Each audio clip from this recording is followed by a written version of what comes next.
एक तैराक नदी की धारा के अनुकूल स्थान ए से बी तक जाने में जितना समय लेता है उसका तिगुना समय वापस आने में लगाता है। यदि धारा की गति 6 किमी प्रति घंटा हो तो स्थिर जल में तैराक की चाल ज्ञात करना है। ट्रिक से इस सवाल को हल करेंगे। जल प्रवाह गुणे गुना प्लस ए बराबर स्थिर जल में चाल गुणे गुना माइनस ए।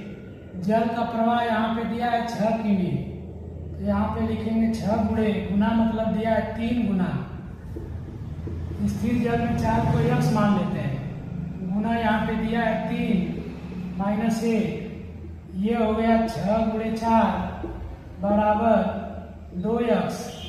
यहाँ से 2 से इसको काट देंगे, यक्स की वैल्यू आ जाएगी 12 किमी प्रति घंटा। ये तैराक की चाल हो गई स्थिर जल में। यदि वीडियो समझ में आया हो तो ऊपर स्क्रीन पे दिख रहे सवाल का उत्तर कमेंट में दीजिए, और यदि और वीडियो आप देखना चाहते हैं तो इसी वीडियो के डिस्क्रिप्शन में लिंक पर क्लिक करें। धन्यवाद। जय हिंद, जय भारत।